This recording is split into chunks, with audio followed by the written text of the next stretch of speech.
Okay, so yes, we're looking at unsupervised learning this morning, and we'll check out neural networks later. So we're back to supervised learning in the afternoon. Yeah, but unsupervised learning, or sometimes called cluster analysis, this is where typically we have our data set up as normal. So this is a database, and we've got these clusters on the right-hand side, cluster 1 or cluster N.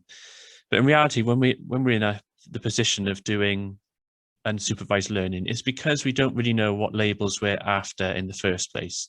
And this tells us that really we don't understand, or we don't know what kind of patterns in the data there are. So we're going to completely remove, we've always worked with this target label, or labels column on the end of our data, which tells you've got diabetes or you don't have diabetes, something like that. There's no such column here. We just have the raw data. And as you can imagine, there are hundreds of these algorithms for unsupervised classification. But there's some 3 really common ones. We're going to look at k-means and hierarchical clustering this morning. Nearest neighbors are very similar to hierarchical clustering. So what you'll see is that these algorithms, they're really simple to understand.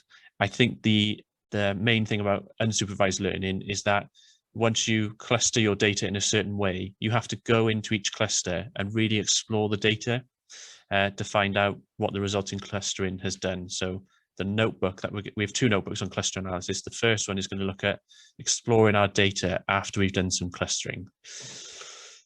And yeah, so the general ideas are you don't know about any possible patterns in the data, and we would like unsupervised learning to help us find these patterns.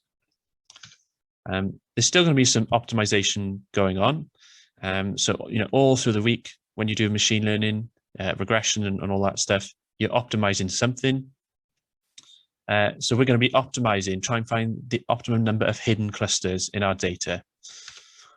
So as an example, just to warm up to thinking about this, if we have 1,000 people, what might be a good number of clusters? Or if we have 1,000 rows of data, and we really don't know what patterns might be in this data, how might we want to cluster this? We could use a binary cluster, which is maybe split into 2, and then look inside each of those clusters and see if we can spot a pattern there. And the idea is that as you keep adding clusters, patterns should start to emerge. We could just look at 1 cluster, but again, that's just what the data is already, so that's useless. We could have 1,000 clusters, but then that means each row of data is its own cluster. And again, we haven't learned anything at all. And I think, when I look at, as humans, we don't want to be overloaded with information. So we could say, oh, we'll try 10, 20 different clusters. But, we try to bring this back to our own human understanding of the way we think about things. 2 to 5 clusters tends to be a nice number to look at. I think we can accept that we can split our data off in up to maybe 5 different clusters, and then we can go in each of those and try and spot patterns. As you keep increasing the clusters, I think it's difficult for us to really start to unpick, well, what's the difference between cluster 2 and cluster 8? So, as humans, we can maybe have a hypothesis about what would be a good number of clusters, but we can actually measure what might be an optimal number of clusters. So we will cover that in this lecture as well. And when I'm talking about data, so we're just going to look at 2 features plotted against each other. They're 2 continuous features, x1 and x2, or x and y, if you like. And the idea is that we'd like to go from the left-hand side to the right-hand side. So, for example, if we were plotting something like, or I don't know, weight versus blood pressure, so weight on the bottom versus blood pressure. With our original data, we can sort of see there is some vague correlation going on between, as you increase your weight, you may increase your blood pressure. But then we could separate these out into clusters, 3 clusters in this case. And when you look inside the green cluster, you can see, well, perhaps these patients are a priority to put on beta blockers or something like this, or statins. And maybe the blue cluster, we could offer some other advice, maybe around diet or something like that. So you can see how cluster analysis may help you to act differently depending on which cluster someone belongs in. And remember, we don't know what these clusters are in advance. we need cluster analysis to tell us what a good number of clusters are. So here's our first algorithm, really widely used, and it's k-means clustering. So we have some data like this, and if I were to ask you, without even going any further, how many clusters do you think are in here? What would be a good number of clusters? And I think a lot of people might be tempted to say, well, these kind of like sunglasses, don't they? So there's like a sort of circle of a cluster here, and maybe there's another cluster here. So, again, even as humans, we could say, oh, I think there's 2 clusters there. But let's just run through k-means. There's a lot of maths involved in these, but we can explain it in a better way, I think. So what we're going to do is just assume that there's going to be 2 clusters in this data. This is our hypothesis. And we're going to place randomly 2 centroids. These centroids are going to define 2 clusters at the end of the k-means run. So what we want to do is to move these centroids to the center of 2 well-defined clusters. And, intuitively, we might look at this and say, well, how do we do that? How do we get to move these centroids to the center of 2 well-defined clusters? And I think intuitively, we just measure the distance. So, for example, we can take these 2 centroids, measure the distance between this data point, and we can see that the distance is shorter between the data point and this cluster.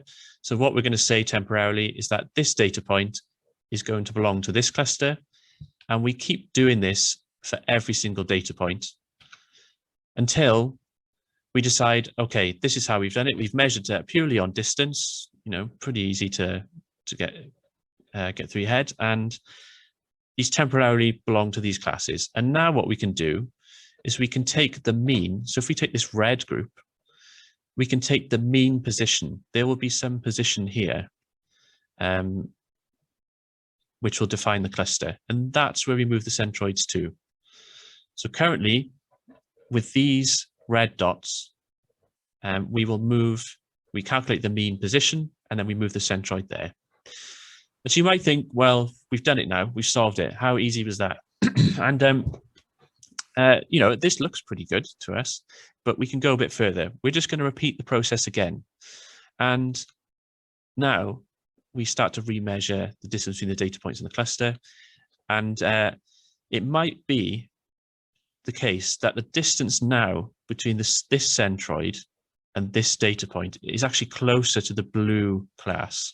So we can actually start reclassifying data points iteratively or recursively. So we can do that, and then we can move the set based on these new class memberships. We can recalculate the cluster mean position, so they might just move ever so slightly.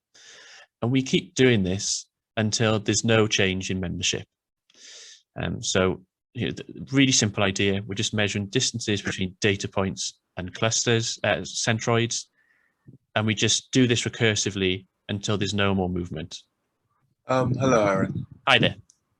So I wanted to ask, what determines the initial position of the centroid itself? Completely random.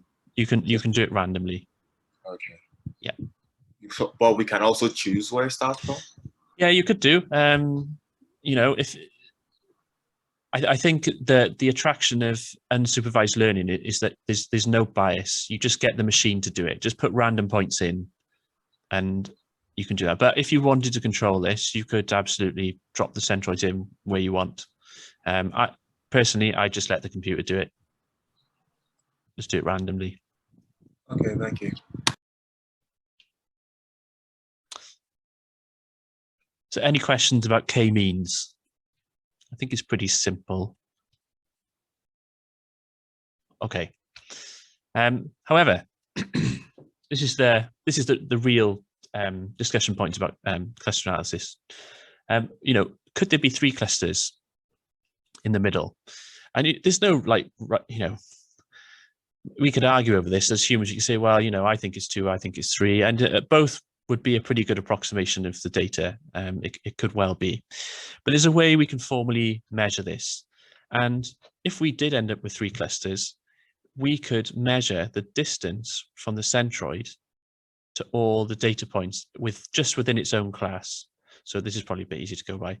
We would have to take 3 measurements here to work out the total error, or the sum of squared error, within this green cluster. So we sum up the error here, that one, and that one. We take the sum of squared error because we obviously have some minus directions going on. And then we end up with our total error within the green cluster. We do this with the red cluster and with the blue. And what we can do is say, well, if we take the sum of those, the sum of the error, so the sum of the error in the red plus the sum of the error in the green, and the sum of the error in the blue, we have our total error overall. And this is a measurement we can take no matter how many clusters we have. If we do this with 2, we can just work out the sum of squared error within one cluster. We can do it in the other and then sum those 2 up. We can do it with 3, 4, 5, however many you like. And the idea is that you would do this for, k equals 1, 2, 3, 4, 5, all the way up to maybe 20. And you're going to plot how the error reduces as you increase the amount of clusters. So you end up with something like this. So on the bottom here, on the x-axis, we have the number of clusters. And on the left-hand side, this is the total within sum of squared error. So this is just, the total error overall. And as you can see, when we just have one cluster, which is just the data, there's no cluster analysis going on, we maximize our error.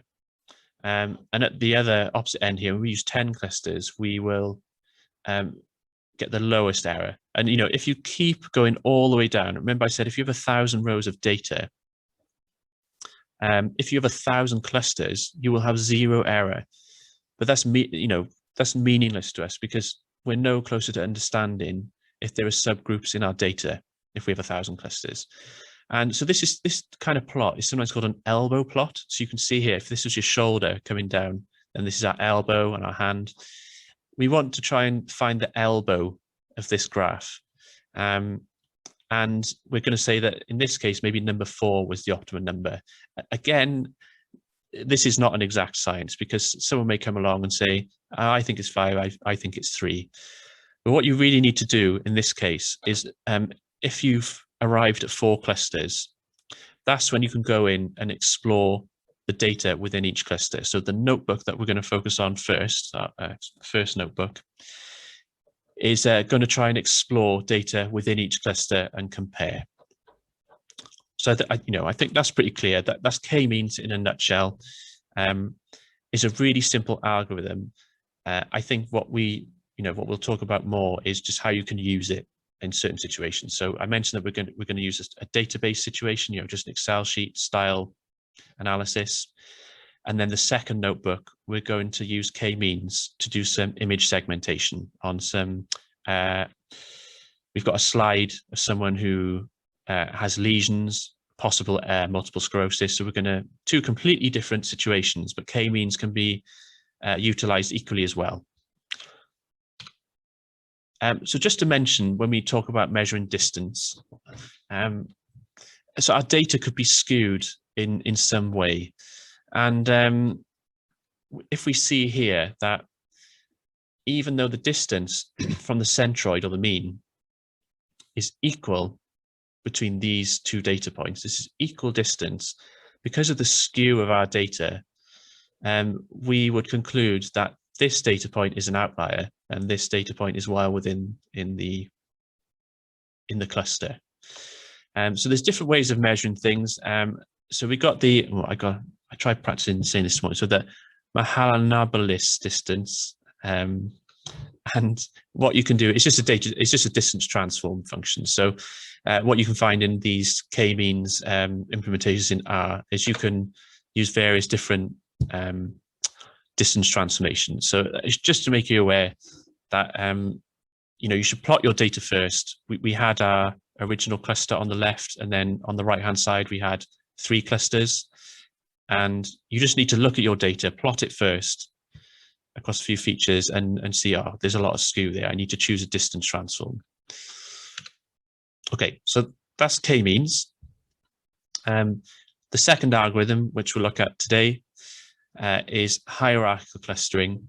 And I've chosen this because effectively hierarchical clustering almost works in reverse of k-means clustering. So the idea is that we start off with data points on the bottom, and they start to clump together to form smaller amounts of clusters. So here we had k-means, and we started off by dropping in randomly 2 centroids because we made a hypothesis that there are 2 clusters here. And so this is what we're going to start with. In reality, you would test multiple different values of k. However, in hierarchical clustering, so it's the same data, we're starting off where each data point is its own cluster. I just about managed on MS Paint, I think, to get what seems to be 30 different colors. So there's a lot of custom colors I was putting in. But we're going to start off just assuming that each data point is its own cluster, which we know is useless. So this is another reason why it's useless, because hierarchical clustering starts off with this assumption. And then we just start measuring the distance between neighboring points. So if we take, that's probably a bad example, you can't really see that color. We'll take this example over here. So we've got this orange dot, and we're going to measure the distance between every data point, between the orange dot and every other data point. And we're just going to say, well, the closest one is going to merge together. So we have that data point there, they're going to merge. So we've got these turned into the same color, and so did these. The first consideration when you do this is that this is more computationally expensive than k-means, because k-means you were measuring the distance between the centroid and every data point. Here, you're measuring the distance between every data point to every data point. So it's a many-to-many situation, whereas in k-means it was a one-to-many situation. That's the first consideration, but we'll carry on, just see how this works. And effectively, once you arrive at this stage, we can keep doing this. So every data point will buddy up with another data point based on their distance. And we keep doing this. So just another consideration in how you measure distance. We talked about how you can measure distance with skewed data. You can do a data transform. When we get to this stage, we've got effectively clusters of multiple points. So now what we want to do is we want to measure the distance between this cluster and all other clusters. And there's a few ways to do this. So we could take the max distance. So here we say we've got 2 clusters, and we're going to calculate all the distances between these 2, and we'll just take the max. So that's one way of doing it. Another way is the min distance, and another way is the centroid distance. I've not seen many good arguments to say why anyone's gives you different results from the other. But if you want to look, you can look in the literature. I'm just not convinced. I think they don't really tend to give you any different results. Okay, so you just keep repeating this step. We choose a distance measure in this case, and we keep going. So they start to clump together until you may end up, well, what hierarchical clustering does is it goes all the way up to just 2 clusters, or even one cluster. So over time, you can see we have this tree, and you see how it's been built up over time, because we start off with loads of little clusters, and it starts to close in on just one. So in a way, we're building like a kind of reverse decision tree, if you like. So you end up with something like this. So we still have this problem which remains, well, where was the best cut? So we've got lots of these clusters, they clump together, and at which point do we want to like stop clumping these clusters together? And so there's another really similar measure you can take, which is called Dunn's index. It's just simply, out of all of your clusters, you take the minimum intercluster error divided by the max intercluster error. And it won't surprise you that there are various different twists on this theme. There are loads of different ways you can measure optimum number of clusters. So we've looked at total sum of squares, and this is Dunn's index. There are loads of these different types of things. So again, you can clearly see this kind of this elbow thing, and in this case, actually, as you keep going, it may get even worse. So that's it for just the theory. Before we go into our first notebook, were there any questions?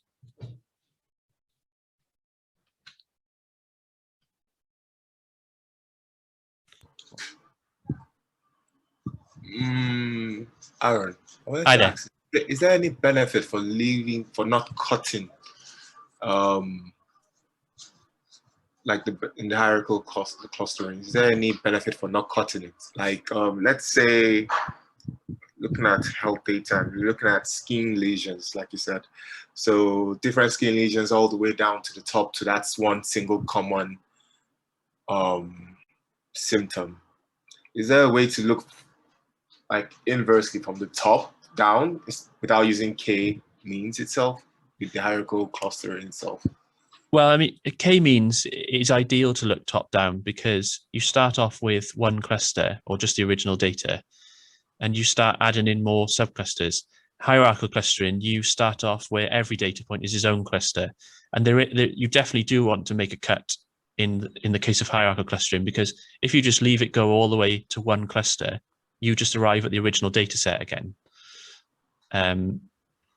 So you can see how k-means and hierarchical clustering approach it from different sides of the same coin, if you like. If this was k-means, we would start off with our original data, which is just one cluster, if you like, and then we start to split this out. And what we were saying in k-means is that after a certain point, after a certain number of splits, if you like, or introducing a certain number of clusters, you would say stop there, look at that elbow plot and stop there. Hierarchical clustering is just the reverse. You start off down here, you start clumping things together, and at some point you will want to stop before you end up with one cluster, because as I said, the original data at the top here tells you nothing, and also the flip side of that, every data point being its own, this tree would expand a little way down, every data point being its own cluster is also pointless to us. So yes, you would need to cut the data in this case, cut the dendrogram. Okay, so is it possible to use the hierarchical clustering to select the k-means number itself? For your preference. I don't think you need to do that, because k-means is capable of doing it itself. I don't think you need to combine these algorithms at all. What we'll see is that once you arrive at an optimum number of clusters, then you can actually combine unsupervised learning with supervised learning. Say, well, I'm happy with my clusters. I've looked inside each cluster, and I've realized that maybe in cluster number 1 of 3, these tend to be people which are maybe frail, elderly, at risk of falls and heart attacks, or whatever. So we may need to prescribe them medicine as a priority. And that's when you can start saying, well, I'll just use these cluster labels in supervised analysis. So, I don't really see why you would need to combine 2 unsupervised techniques, but you certainly can combine unsupervised and supervised. And we're going to do just that in this notebook. Okay. Aaron, do you know you said the K one was a top down and then the hierarchical is a bottom up? Are other clustering techniques just variations on top down and bottom up, or is there like different other ways to kind of cluster as well?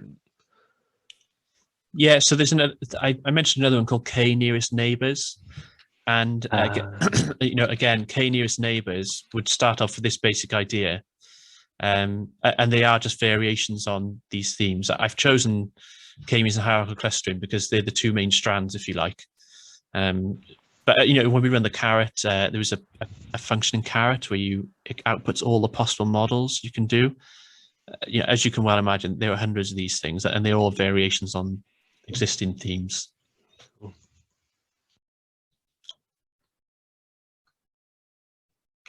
Okay, so I think we all seem happy, and what we shall do is go straight into notebook number 1, and then we'll have a coffee break, and then we'll look at how you can use cluster analysis to do image segmentation. So let me just come out of here.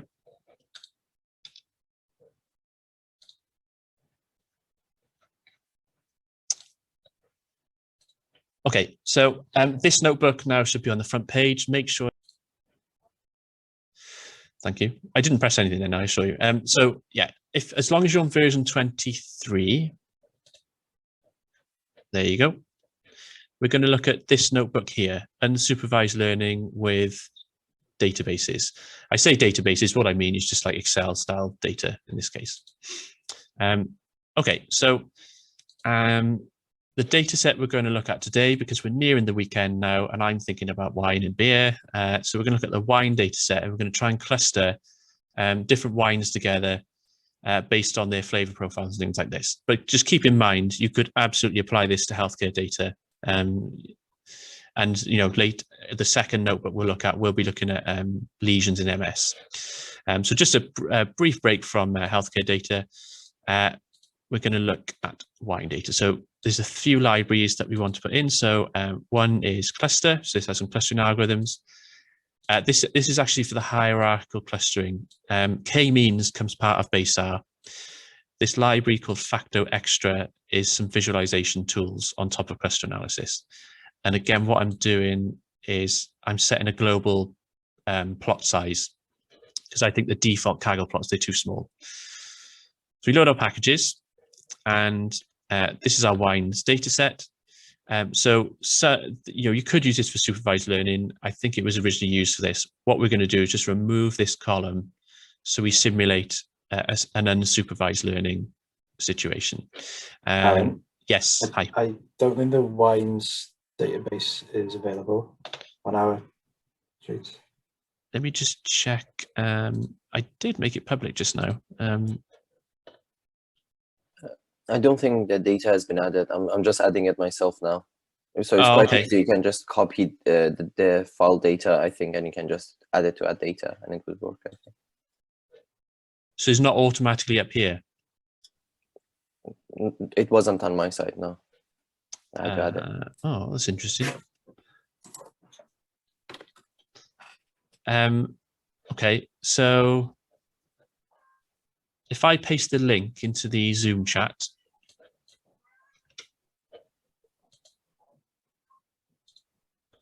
let me just stop sharing a sec.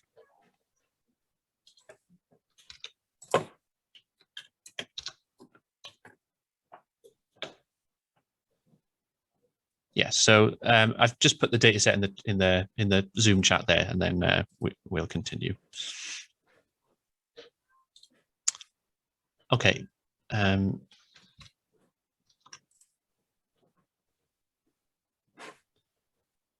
So yeah, I'm just demoing this anyway. You can look at this in your own time as well. But yeah, we can see here we've got some wines.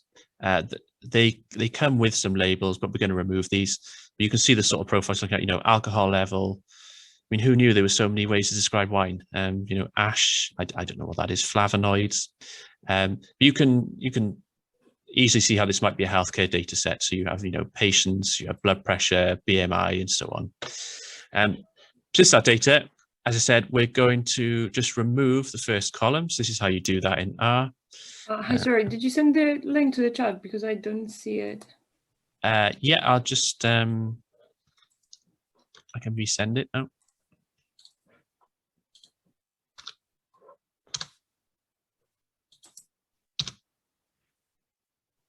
Oh, I sent it. Oh, Pete message. Okay, one sec. Everyone, there we go. There you go.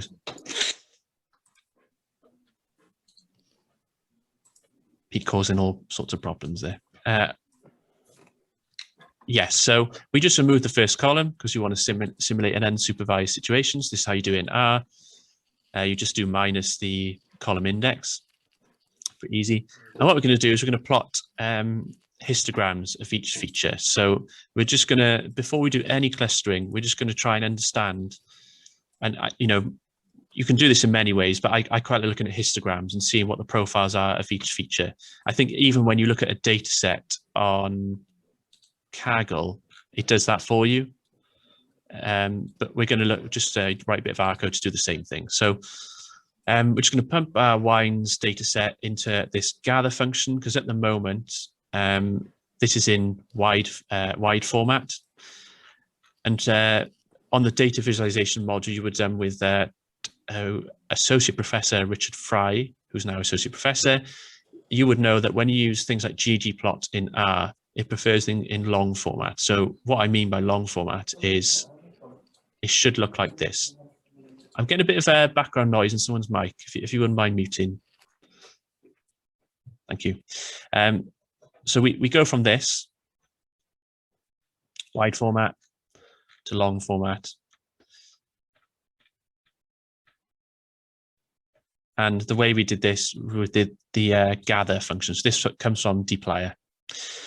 So we're going to put this data straight into ggplot, and we're going to use value on the x-axis. No, sorry, y-axis. And we're going to create a histogram. I'm just putting in some different sorts of colors here. So what this looks like.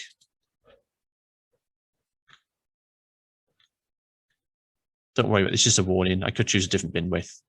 But we can see quite clearly the way Kaggle presented this, we can see our histogram. So, you know, at the moment, what we're expecting to do is when we do our cluster analysis, we would maybe like to see that one of the clusters is heavily skewed towards the left-hand side of a histogram.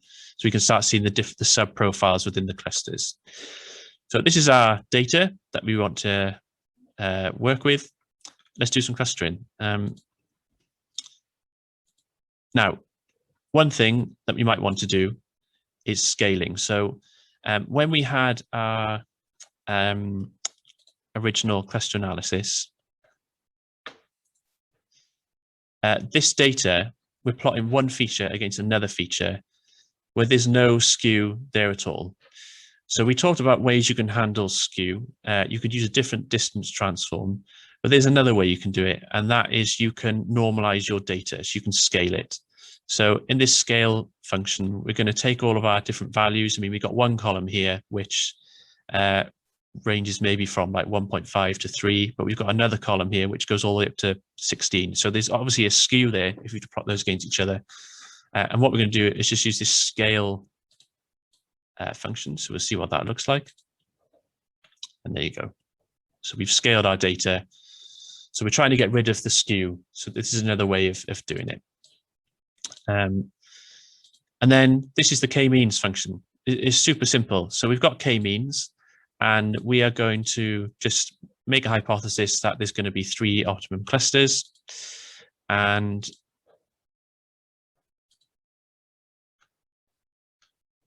here is the output of k-means. So let's have a look at what each object is. So we've got our original data. So we have cluster mean based on each feature. And for every... Sorry to interrupt again, but the link you gave us doesn't work, and we've been trying to find our own data sets, but no one can find the specific one you are using. If you could just share it once again. But the link you sent, it doesn't work. So yeah, that link doesn't work for some reason. It might be your private thing or something. Yeah, when I search your name, it would only bring 2 databases. So it would be the cancer database and the breast cancer. So it's homeware mutation and whatever that's called, and the breast one. Yes, I think it was on private. I've just set this to public now. Can you retry the link? It works now. Okay, yeah, thank you for that. Okay. So we have the cluster means. So for each, we've got 3 clusters here. And what we're saying is in the first cluster, in the alcohol column, this is the mean for that column. In the second cluster, the mean was this. And in the third cluster, the mean was that. So that's the first object. It gives you all the cluster means for each feature per cluster. And this second object, the clustering vector, this says for each row in your data, so for each row in our data here, this is what cluster it belongs to. So what it's telling us is that this first row of data belongs to cluster 2.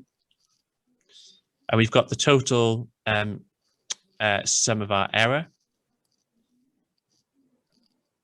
And we've got other components you can look at as well. So what you can do is, you know, look at things like, what should we call it?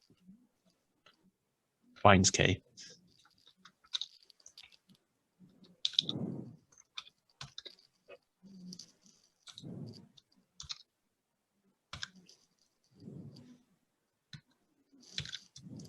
Tab's not working. Okay, doesn't matter too much, but you can basically do wines K dollar any of these to look inside each one. So we'll close that. And you can visualize this. So this is the Facto extra library that I put at the top. Is a nice visualization library to look at clustered data. And there's a function they called fviz cluster. So visualize the cluster. We put in our new clustered object, wines k, which we got from k-means. And we're saying that we want to have point data. And our original data was wines norm. Remember, wines norm was our scale data. So we can see that. And you end up something like this. So it's just this dimension 1 and dimension 2. Yeah. So this comes from principal component analysis. So we look at all of our features, and the feature with the biggest range is going to be dimension 1. So we're overlaying our clustered data over, firstly, the column with the largest range against the column with the second largest range in the data. So that's all these dimension 1 and dimension 2 are. So we can clearly see that there are some clusters there. We've got the cluster means, which is nice, but I think the most important thing is to find the optimum number of clusters. And so if you've not seen a for loop in R before, this is what it looks like. We're going to create an empty vector called error, which we're going to store some values in. And we're going to say for I in 1 to 15, so we're going to have k equals 1 all the way to 15. We do k-means, and we put in our data set, and we just sub in, instead of saying before we had 3, put 3 in here, we're just going to put in I. And then also we're going to access the tote withins object. So here it is. Remember, you can do wines k dollar tote withins. This is just shorthand. You can do it in here already. So when we do this, we end up with something like this. You could have done a line plot if you wanted to, but I'm looking at this plot here, and you're trying to find the elbow. I would argue that maybe it's here. Someone else might say it's here. This is where you might want to, where you need to look inside your data now with clinicians, things like this, to really say, okay, these clusters on their own, they don't make sense to me. You need more clusters. So I'm going to run with this. I'm going to just say that the optimum number was 3. And what we're going to do, we're going to revisit our histogram. So remember, our histogram looked like this, which is nice. We get the profile of every feature, but we want to overlay the cluster membership on this histogram. So we're going to dive into each cluster and visualize the profile of all the features. So the way we do this is, remember, we had our original normalized or scaled data, which looked like this. And we just want to add on the end the cluster membership.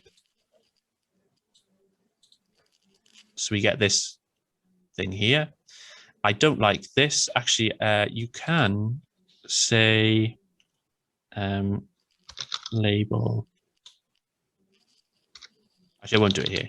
You can do, but I'm just renaming this. I don't like this name, essentially. And so we rename this. And of course, we're going to change, at the moment, the cluster labels, they're integers, and we want to change these to factors. If you ever want to group anything in R, it needs to be a factor. So that's all we're doing here. And this code is almost exactly the same as the code before, except we add in this to our aesthetic. So I'll just take you back up to our original. Oh, wait, I missed it. AES equals value. That's the only aesthetics we had. So we're just plotting value there. Oh, sorry, there on the x-axis. Now we just, this is how easy it is to group data. As long as it's in a factor, you can just say fill label, group label. So that's it. So let's look at this.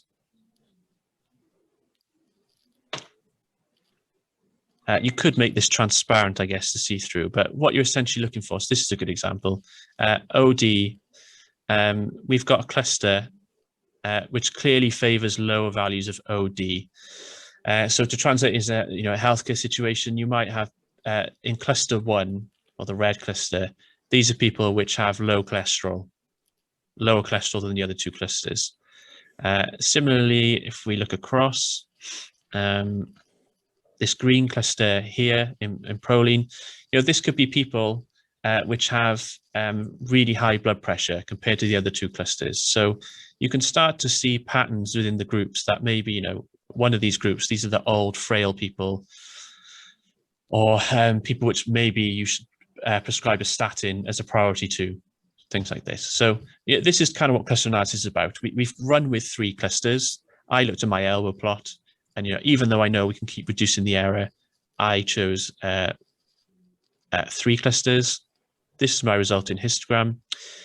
And what you need to do is you need continuous feedback with experts in the field. So they would look at this and they would say, okay, maybe proline and OD, whatever they are here, they show some clear class membership. But you can see a lot of these other features, like this one here, they're all still bundled together. So maybe you might want to add in more clusters. And that just depends on speaking to experts in the field, get their expert feedback on what you've done here. Just quickly then, so you can use these labels. Remember, if we look at our data,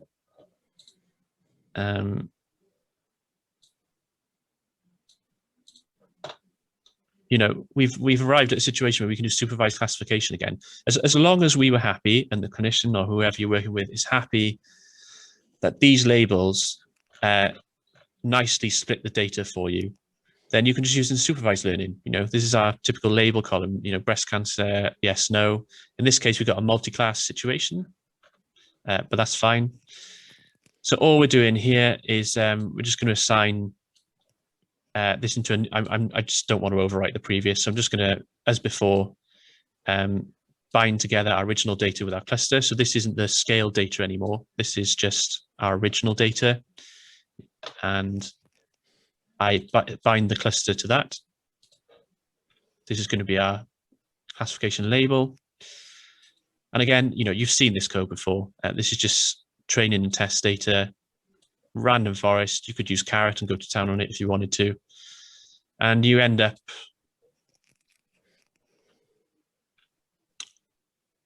it's going to run. Oh, I've highlighted the one thing, haven't I? There you go. So we've got a confusion matrix here, which is not just binary case. You can see how this is expanded, but what you would do is you would add up all the true positives and true negatives. So in this case, you would just add up the numbers on the diagonal and then divide by all the numbers. So, one thing to consider here, and I think this ties over from what a lot of you were finding yesterday, that random forest had really good accuracy. We've kind of used an algorithm to produce labels for us, whereas in the real world, what you really should be, or the best thing to do, is that you get expert input to get your ground truth labels. So what we're kind of doing here is we're generating, synthetic labels based on a machine learning algorithm, and then training another machine learning algorithm on top of that. So a consideration should be, in this case, we have very good classification. There's only 2 that are misclassified, but you have to take consideration these were labels generated by a machine in the first place. So you might expect to get really good classification on this. But if that's what you've got, that's what and this is the situation you're in, you don't understand the data. Otherwise, you can just take a new person in and say, well, we've done cluster analysis. Let's just see which cluster you belong to. And there you go. So we are going to look at hierarchical clustering before the break. The ideas aren't too different from what we were doing before. This is our data, Wien's norm. I'm going to use a Euclidean distance. I'm just showing you that you can use different distance transforms. I should just use Wien's, actually. I'll give you the example. Hi there. When you how important is the scaling bit? Will the previous steps not work if say you forgot to scale or you didn't scale? Would it just be invalid then? It's not that it'll be invalid. It's just that when you get to this stage that you're visualizing the class membership, where's the cell here? So if you don't scale your data or choose an appropriate distance transform, you might look at your data and go, well, there's no real clusters coming out of here, or or what you might look at is when you eyeball it, you say, okay, well, I've got a person here which has been assigned this cluster. They seem to be in a group which maybe appears frail, but when you go back and really just eyeball that one person's GP or whatever records, it doesn't seem to fit. And that's because the cluster labels have assigned them incorrectly because there's some skew in the data. It just takes care of this, it takes care of the skew then. Yeah. I mean, what you find with cluster analysis is you're just writing one line of code to actually do the cluster analysis, but you've got to do a hell of a lot of data exploration on the other side of that. So yeah, you just have to just assess that. This is where a lot of human expertise comes in at the end. Okay, so yes, in this case, we've got this function called dist, and you can change your data in a way. Some just use a distance transform, Euclidean. There are all sorts of different methods you can put in. The one I can't pronounce, Hana Habilis. You can put that in if you want to. So just to demonstrate, you can do that. And then the hierarchical clustering function is called hclust. And remember, in hclust, the default setting is just to start from the bottom up and just let it go all the way to the top. So it will, in this sense, it will just calculate, run through all clusters on its own. So if you have 100 rows of data, it will be running hclust, with k equals 100, if you want to think of it like that, all the way up to k equals 1. So we can look at it.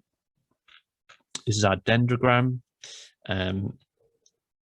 Regrettably, the plot size doesn't afford good viewing down here.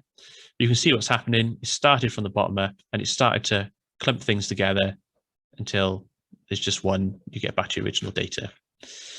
Now, there's another nice way of viewing this. So dend extend, basically, it's just kind of an extension library to make this look more pretty. So there's a function called as.dendrogram. So we're going to take this clustered object here. We've got an object called hclustaverage. Just going to wrap that up in as.dendrogram. I'm going to add color branches. We can choose certain colors, and let me just show you this. So, you can add in as many colors as you like here. And if you wanted to cut the data in a certain way to visualize this, you can use this method called cut tree from the library's CL valid. So it's slightly annoying we haven't used 3 libraries to get to this stage, but you can use cut tree on our hclust object, and we're going to cut it at 3 clusters. So if I don't think it'll give us any useful output just looking at it, but we'll see. No, not really. So we can do this, but also we're going to plot, we could use 3 clusters, but we can actually just use Dunn's index to visualize all the clusters. So this is a bit like we'll get a plot like before. So yeah, you can, Dunn's index is saying we obviously maximize our error with 1 cluster, we reduce it down here, but actually as we start increasing our number of groups, we get more error again. So, that's a few different ways of doing cluster analysis on database style data. And what we're going to look at after the break is, I haven't got it here at the moment. We're going to look at some image segmentation to help us out. So before we go for a break for half hour, were there any questions on this notebook? Have you all got the data now? You're all able to access the data? This wine data set? Yes. You are. It's fine now.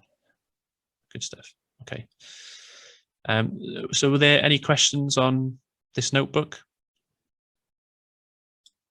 In the PCA part, like the very first part, you said it's better if you would have labels from the expert, but so I was wondering how would that be unsupervised if you would get the labels from an expert rather, or did you just mean we measure the accuracy using the expert's labels just to see their real accuracy rather than in this part here? Yeah. So there's no expert labels here. Yeah, so PCA analysis is a bit weird, but just briefly, what PCA does is it wants to cluster data. Well, actually, it clusters columns together. Here we're clustering rows. The principle is the same. This DIM1 and DIM2. What we want to do is to plot our clusters against something to see how they stack up. And the way you do this, DIM1 or dimension 1, this, you just look at your columns and you just find the column with the largest range. So if that might be alcohol, then alcohol is going to be subbed in for DIM1 here. And then DIM2 is the second largest range. You can do this in 3 dimensions. You can actually do this in 50 if you like. But obviously we're not good at visualizing that. But there's no supervised expert labels within here. Yeah. So I think it was the second part that you were saying, like the thing about the expert labels. So is this where you combine it? Yeah. Oh, okay, right. So again, there's no expert labels here. The labels that we do supervised learning on, these come directly from the cluster labels. So remember, I in my opinion, and I'm not an expert, I think that the optimal number of clusters is 3. I'm just trying to find the elbow. We're sort of in this ballpark. So when there's 3 clusters, all I'm doing is I'm going back to my original data and I'm just binding that on. So this label, there's no expert input here. I'm just looking at the optimum number of clusters on my plot. I can see, in a way, I can see what you're getting at because I've made a decision to use 3. But it's an informed decision based on the total number of error as you increase the number of clusters. So it's not like I didn't, a pure expert opinion, they wouldn't bother doing this analysis. They would look at this data. So imagine I'm, a wine expert, and my task is I want to sort wines into certain categories, other than just obvious things like red or white wine. You might start putting like sweet wines together or dry wines together. So those are expert things to do. They wouldn't even do cluster analysis to say, I'm the expert, I'm going to put the wines into categories, and you're going to do supervised classification based on my own labels. Here, I'm trying to make an informed decision based on a data-driven approach. And the data-driven approach is saying that we can get some optimum number of clusters around this elbow in the elbow plot. So yeah, that's all that means. Okay, thank you. Any other questions?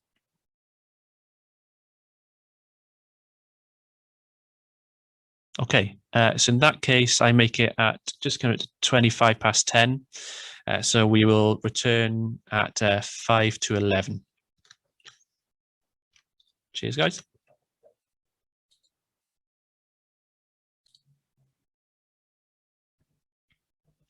Okay, so I've added a second notebook.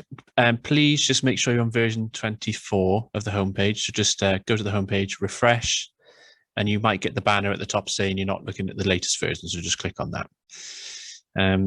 So we're going to use in this session Unsupervised Learning with Images Notebook. And you will get something which looks like this. So before we start, as far as I'm aware, I've made this data set public. It's just one image. This lesions.png, so it looks like this. Can you all make sure that you can see this? And if you just click on it, you get this image down the bottom? Yes, yeah. Yep, good stuff. Okay, yeah, we'll just look at this for a sec. So this is a typical histology slide. We've got cell nuclei, which are these dark purple colors. And so this is from a brain matter. So we've got gray matter or white matter on the outside, but these sort of pink sort of strands, if you like, these are lesions in the brain, or like microscopic cuts in the brain.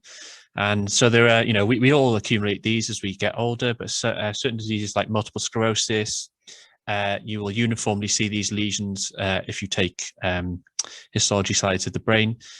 You can get more localized lesions in epilepsy. So if you have a traumatic brain injury, it'll cause lesions in the brain and it will cause you to seizure.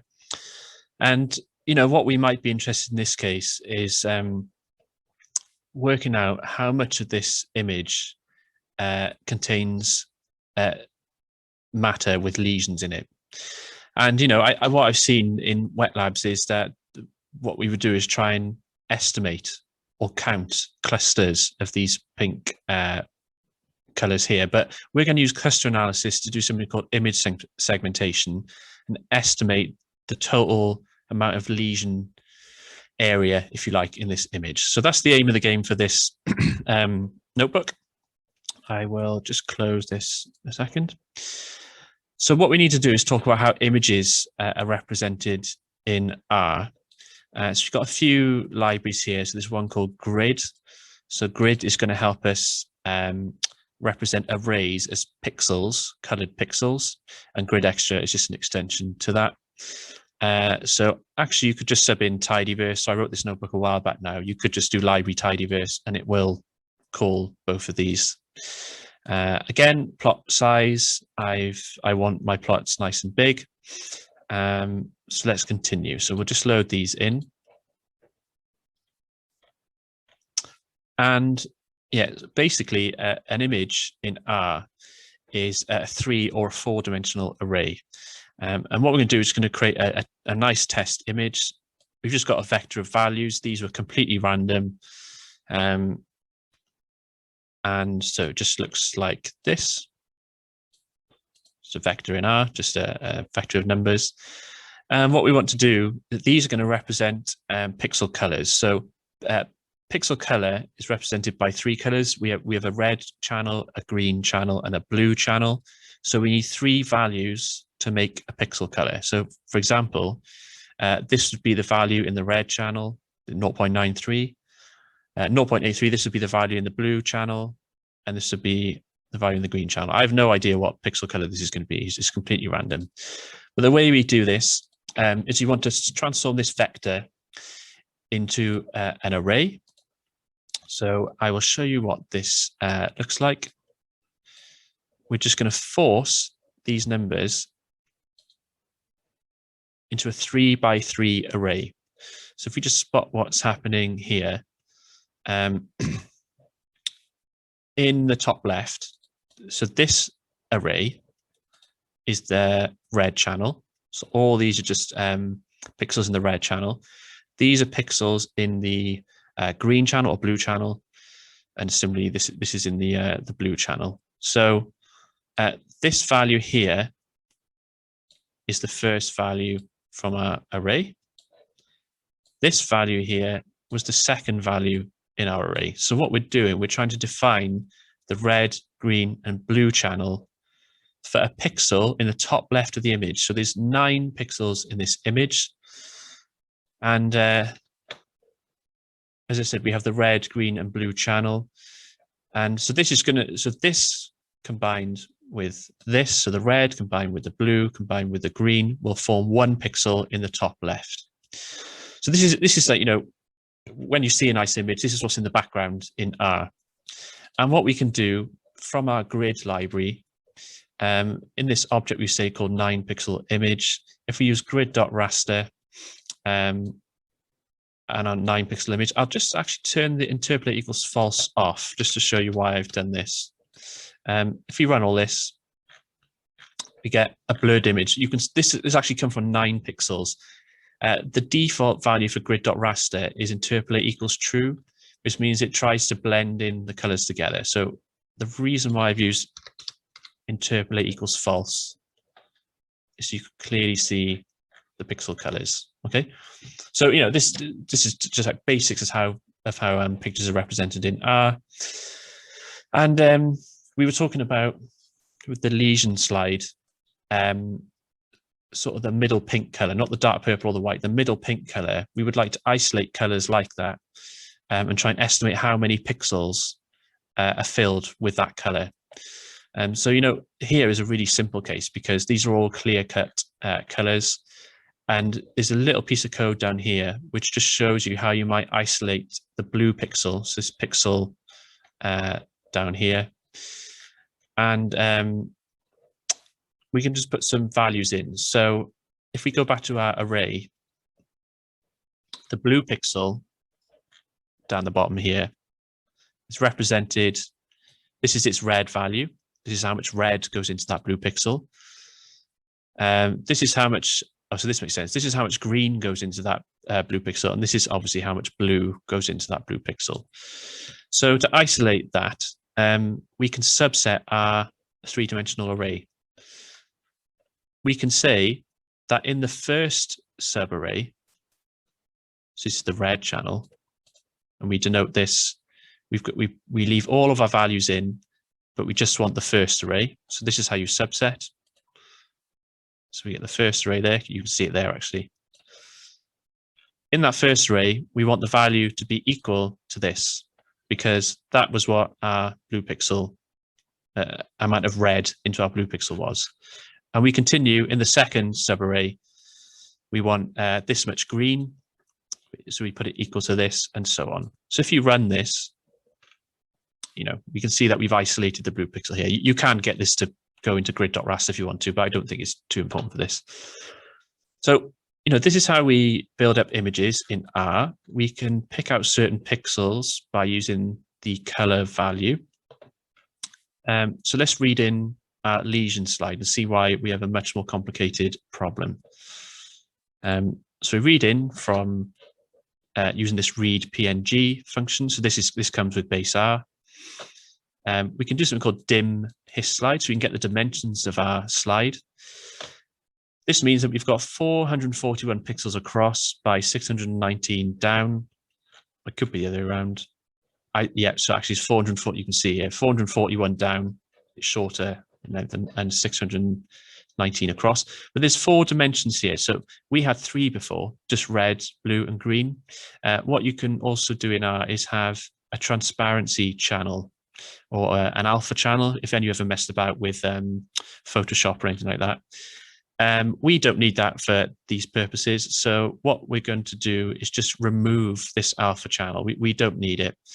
So we're just going to say that the his slide only consists of the first 3 subarrays, which is our red, green, and blue channels. So there we go. You don't want to print this out. It's a huge array. It won't look nice. It certainly won't look as nice as this. So don't worry about it. Okay. So what we need to do, first thing, working with arrays is actually quite difficult and lengthy. What you'll find in R is that libraries like dplyr, tidyverse, they're all optimized to work on data frames mainly. So what we can do, we can take our array, which is, as we know now, it's 441 by 619 pixels across 3 different arrays, the red, green, blue, and green, and just put it into a data frame. So the way we can do this is we can have a column called red, and it's formed of a matrix of just the first subarray. And we're going to force it into dimensions of just 1 column. So I think I can give you the output of that. There you go. So maybe it might be worth trying to show you this. It might be horrific. I think it's going to be horrific. Okay, there you go. So, yeah, it doesn't really. It is basically an object which is in this form, but it doesn't show well on Kaggle, so don't worry too much about it. But we end up with a data frame which looks like this. So remember, this column here, these are all the values in our first array. And again, what I mean by our first array, just this one, something like this one here, the red channel. We've just taken all of these and put it into 1 column. And similarly, we've got 2 other columns as well. Okay, so here's our red channel. I've done a bit of so I named the columns here.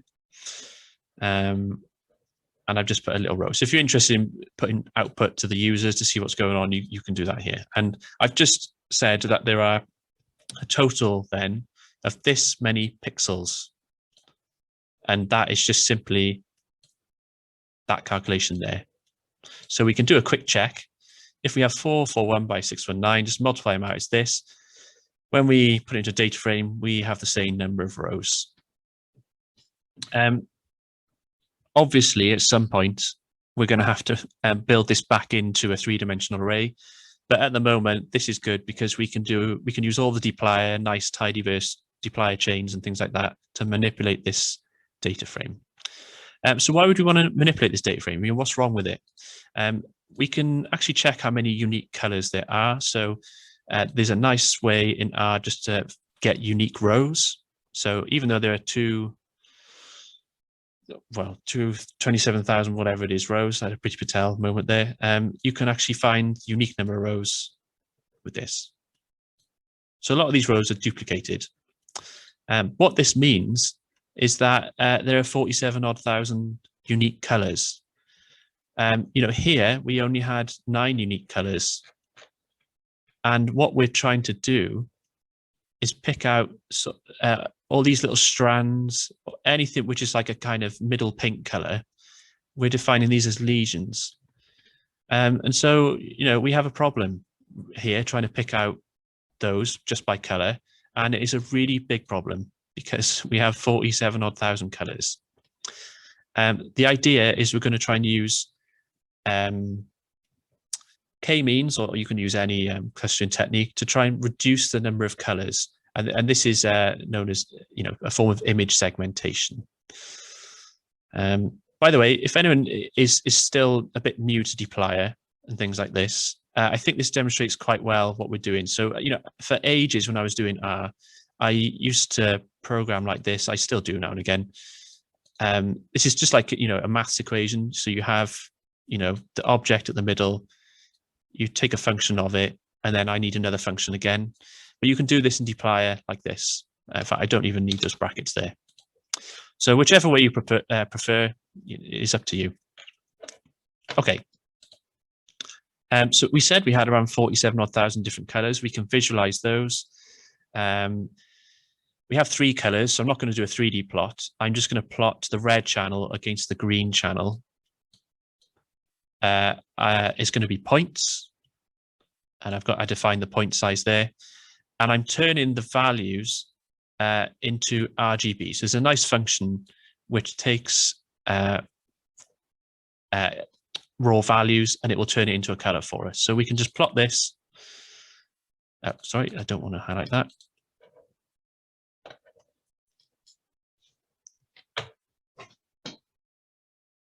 Shouldn't take too long. There we go. So, we can see clearly there's a nice gradient which just shows us all the different, each dot is a different color. They're all unique. So yeah, it's a big problem because, we couldn't just, like we did with the blue pixel, we could just say, well, I'll pick that, whatever color that pixel is, that's what I'm going to define as my lesions. We can't do that anymore. So yeah, it's a big problem. So what we're going to do, we're going to try and use k-means. And this is the only line in this notebook which runs anything to do with machine learning. So the kind of the take-home message from this notebook is how much work goes into feature engineering. I've been saying that, the machine learning part is like right at the end. And the feature selection, feature building, it takes a lot of time. So we have this, remember, with this data frame called DF, for lack of a better name, it looks like this. And we do cluster analysis. So we use the wine data set before. There's no label here, like in supervised learning. So we're just going to do cluster analysis on this. And I am going to have a hypothesis that 3 clusters is the best. You can see my human bias here. I like things in 3 groups, so this is what I always start off with. But we'll work out the error across multiple clusters later. It's easy. So k-means, just feed our data frame in, and we get an object k. We can look at k. So there are a lot of rows in this data. So I'm just going to use head k, which doesn't output them all. You can see here that for each row in our data frame, so the first row, which remember the columns were red, green, and blue, is saying that the first row belongs to the 3rd cluster. So for every single pixel in our data frame, we know what k-means is assigned it to, and it was stupidly quick.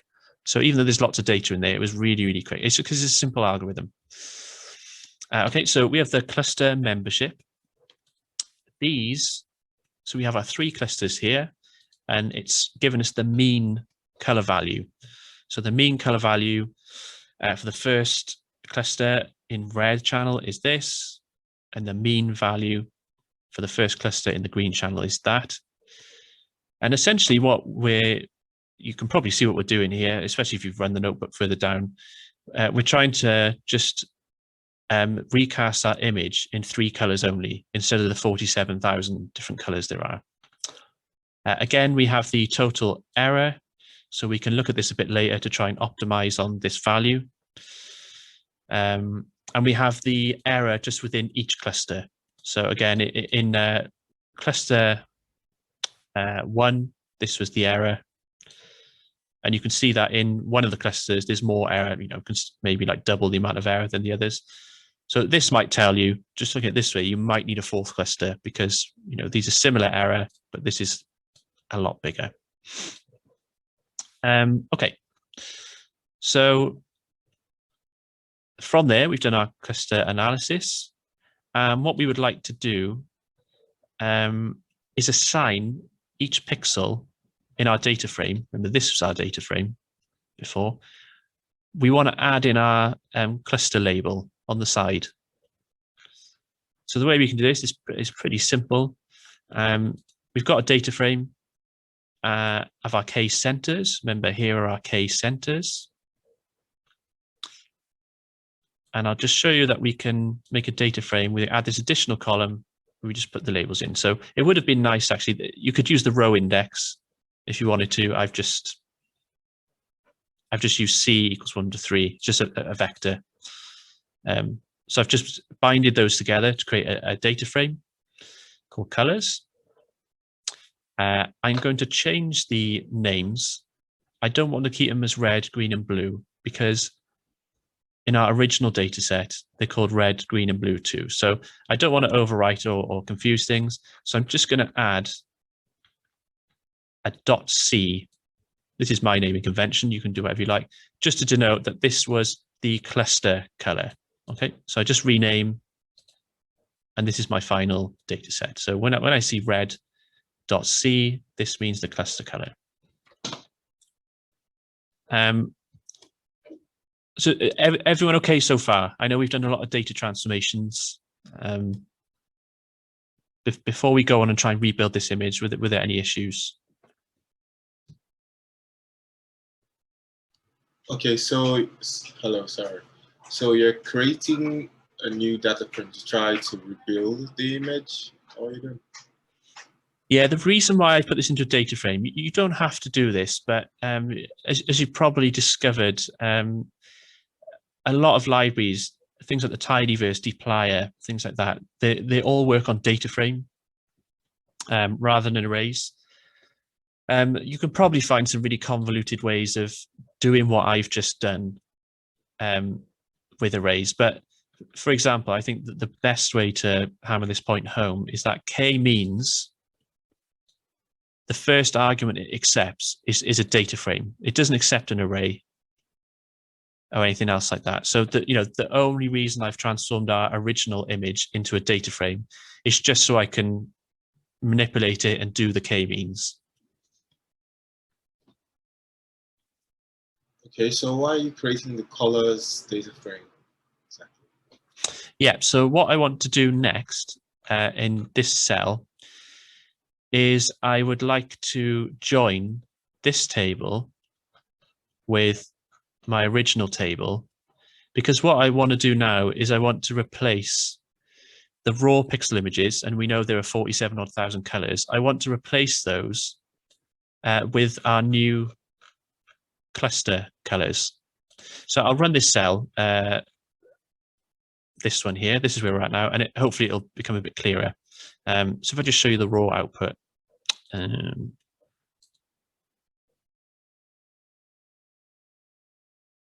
Have I missed, what have I done here? I don't think you've added the labels. The labels. To the initial data frame. Oh, yeah, you're right. So let's do that here. So we do k-means. There we go. So I've not run this cell. So if we run the whole thing, I will just do head of df, just to show you what our data frame looks like, original data frame looks like now. There you go. So this is our original data frame with all the 47,000 colors in there. And remember, from the k-means, I've just taken this object, which assigns each pixel to its cluster membership. And I've just, I've attached this column on the end called df$label, and it is this object here. So now we can do the join, and I'll show you what that looks like. Okay, so we have original data on the left, original pixel colors. We have our label, which came from k-means. And on the right-hand side, these are our cluster colors. So there are only 3, as you can see. And what we're going to do is, instead of using these values to represent colors, we're going to use these values instead. So you can see here that we've reduced our image down to just 3 colors, purely based on cluster membership. Okay, so we want to take the data points and the new colors inherited from the cluster colors and rebuild the original image. So let's see, we've got this data frame here currently. And let's just remind ourselves what we did in the first cell. We had just a vector of values, which we put into V, just look like that. And we forced it into a 3x3 array using the array function. So we just put in V, and we said the dimensions of my array are going to be 3x3x3. So remember, it was a 3x3 image, X and Y, and then the third value here, this is the RGB channel. So there's a red channel, a green channel, and a blue channel. So that's what we did before, and we need to do something similar now with our new data. So this is our data, and as I mentioned previously, we're going to almost discard these color values and only use these ones now.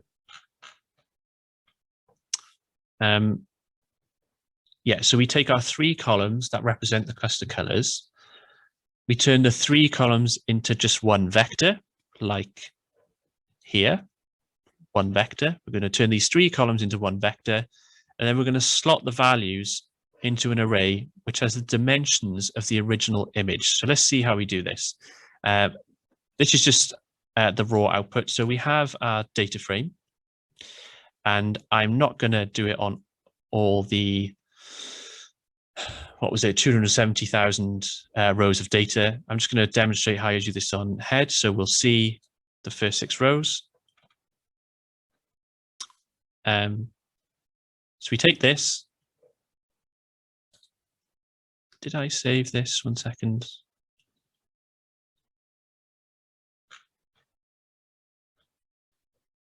Head df. Oh yeah, I didn't assign it. There you go. So now head df looks like that. Okay.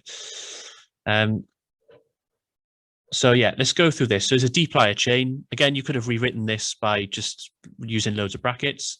So we'll just go through this step by step, how we're going to change these 3 columns into a vector first. So this is our just the first 6 rows of our data frame. We're going to put this into this function called select from dplyr, and we're just going to select these 3 columns. So it looks like this. Okay. And then the way you get this 3 columns into a vector, there's a command called unlist. So you end up with this, and you can get rid of the name. So this is a named vector. So you get unnamed and unnamed vectors, and you can just pass into a function called unname. So what we've got now, we've reduced these 3 columns down to just one vector. So we get something which looks a bit like V. And we know from above, we can put this into an image and get the result, because you just rerun the cell again. There you go. So all we need to do is apply this logic to our df object. And this code is essentially this code here. So I'll just go through this line and what it looks like with our data. Knowing that this is the output, what I'm going to do is use the array function, and I'm just going to take this. I'm not going to do head this time because we need the full image. I'll slot it in as the first argument. So here you go. So that's the first argument. Before the first argument was v. So here my first argument is just this output, but obviously with all the rows. And dim, so the dimensions, remember before I had just manually done this 3 by 3 by 3.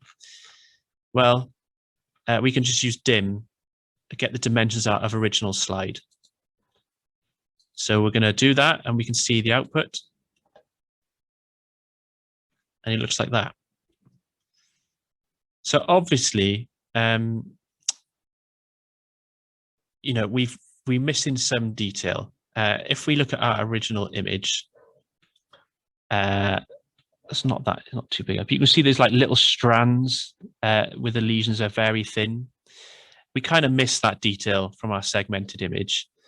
But what you could maybe do is increase the number of clusters until you're happy. At this stage, what you would do is you would be speaking with the expert in the field, someone who looks at MS or who works in the wet lab. You would say, look, what I've taken the original image, which they know well, and this is the new segmented image.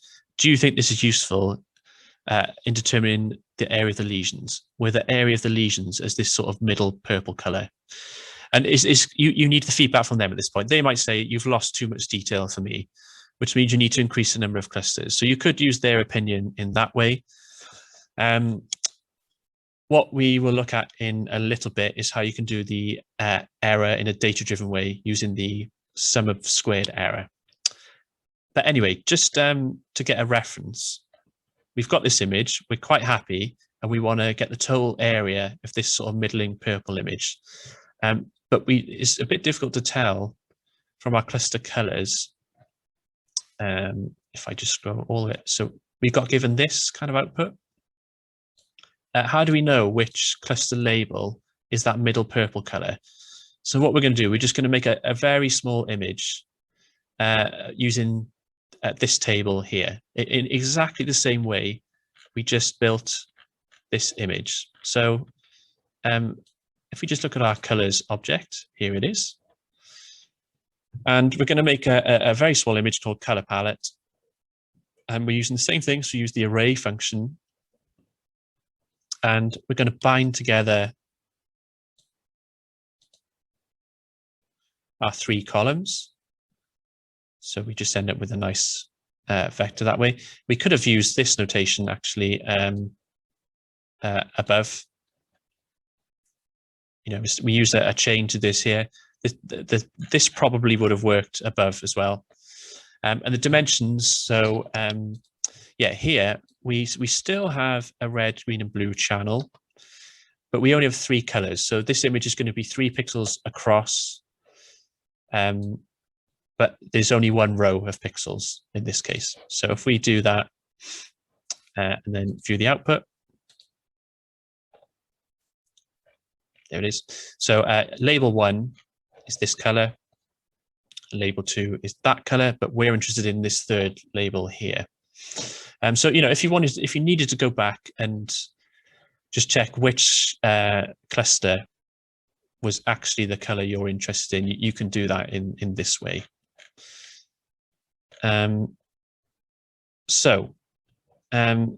Yes, this is the last thing we needed to do. And this was to get the summary. So this is calculating the area now. Okay, so remember that we've got a data frame still. This is our data frame, and I will just show you parts of it.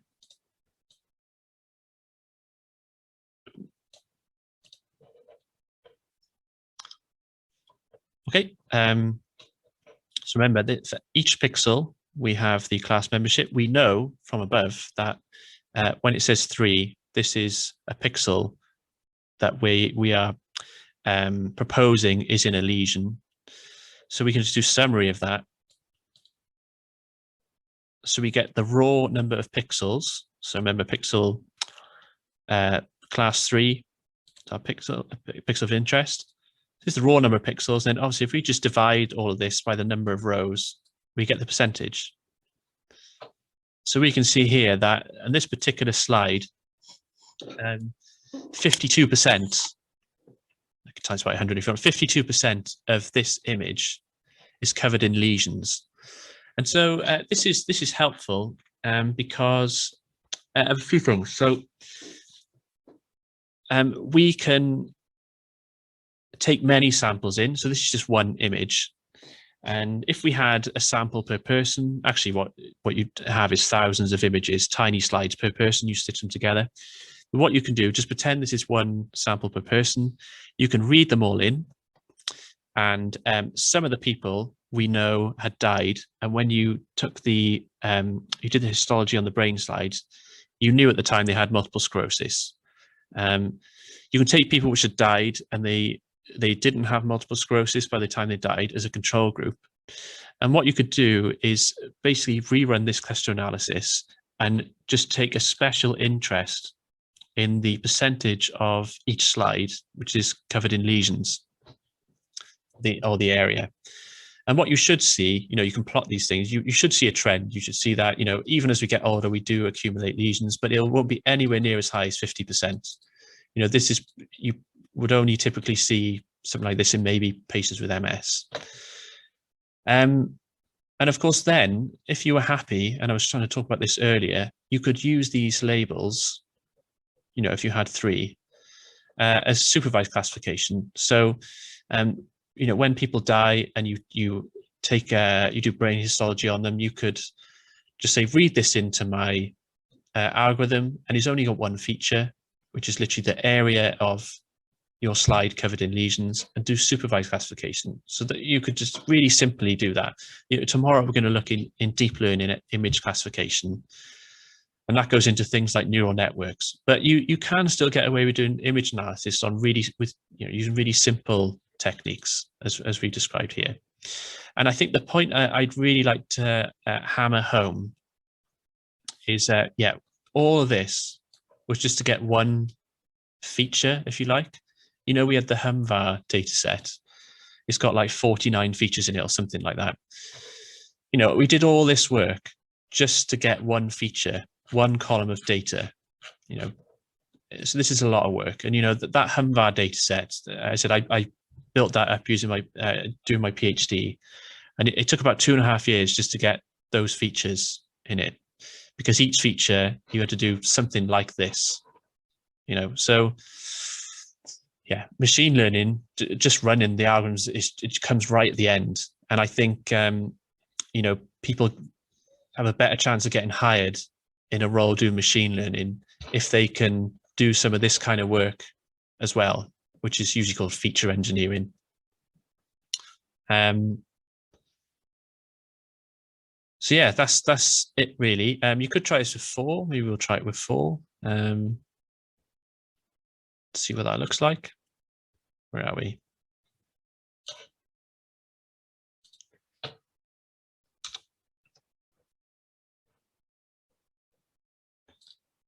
We will get some error down the bottom because our color palette will be slightly different, but we'll see how this looks like with 4 clusters and eyeball it.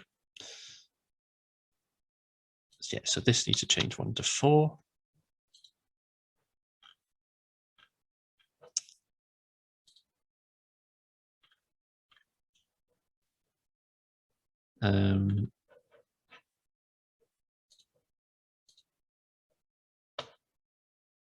Yes, this is how it looks with 4 clusters.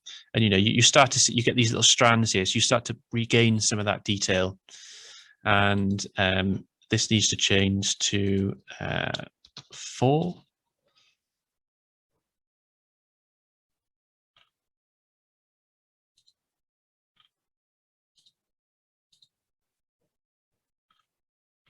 Okay, and so now, again, you would bring in an expert here, and at least to my eyes anyway, it looks as if, this region here and this region here, these two colors, they're both part of a lesion. It looks like to me anyway.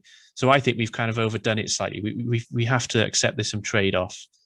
But again, we could go ahead with this. We've rebuilt our image. This is our color palette. So these two, I think we're saying, are the lesions. And just rerun this. And again, here you get the percentage of. So I think that's it. Hopefully this is demonstrated. We can use a really simple clustering technique to solve, or at least look at quite a complicated problem.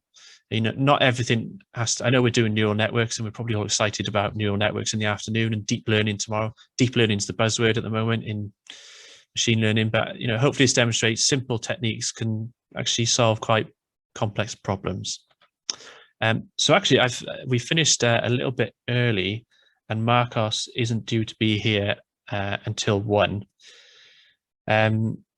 So we can have an extended lunch if you want. But before we do that, were there any questions on this notebook? I've got a question. Sure. If you were to rerun k-means with the initial unique number of colors, would you end up outputting essentially the same image as the original? Is that correct? Yeah. What would happen if you used a higher number than the original number of colors? So I'll try and spot a cell, which will give you an error.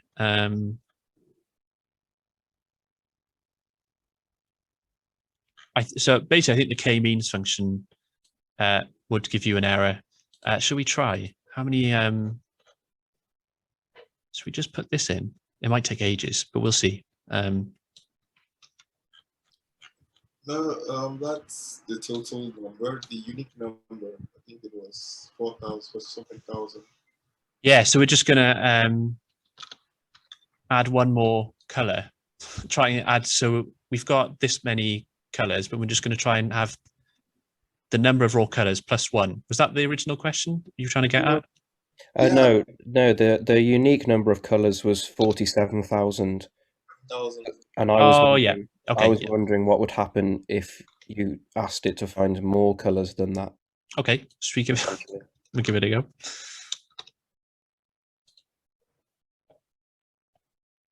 Yeah, okay. So more cluster centers and distinct data points. So okay, yeah, makes sense.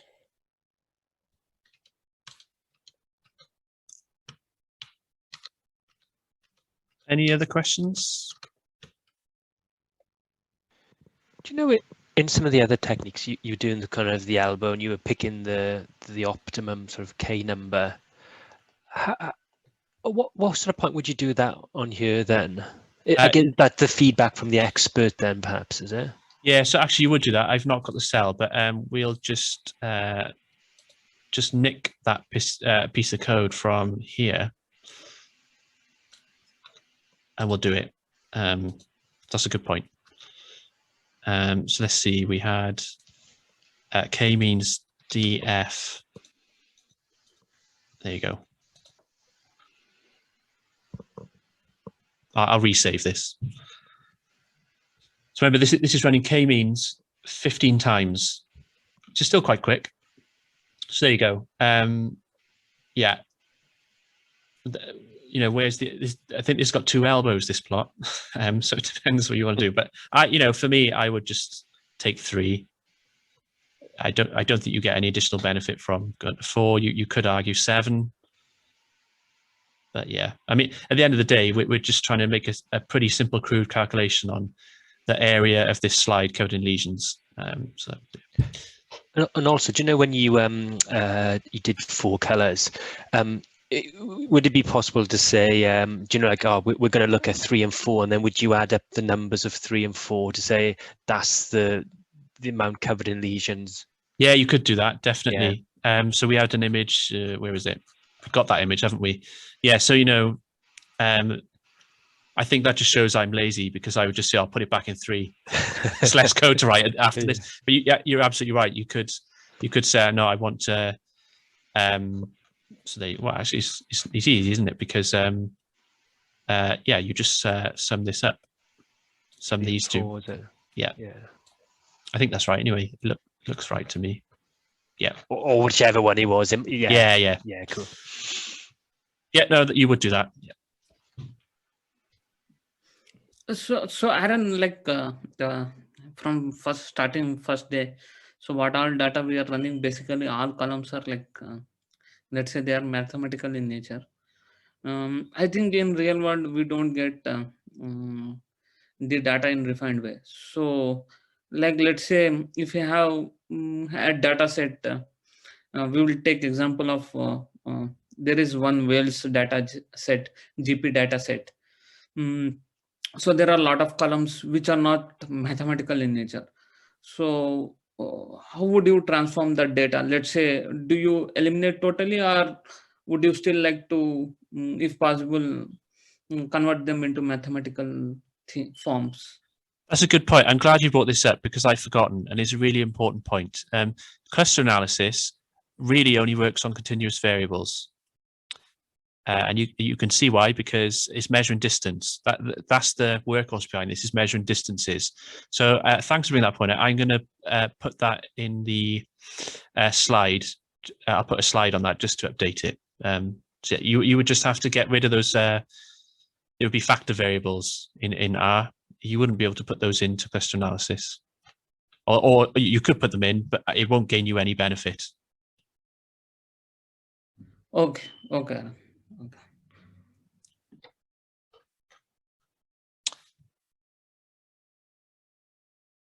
Any other questions?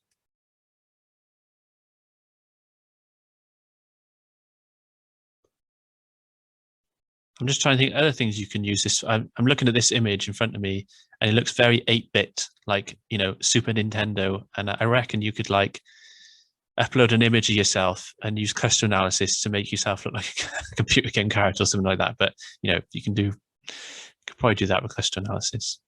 It sounds like you're all happy. So I think what we'll do, Marcos, he's going to be here just before 1, so we'll have a slightly extended lunch, and I'll see you back here at 1 o'clock. Thanks, Aaron. No worries. See you in a bit.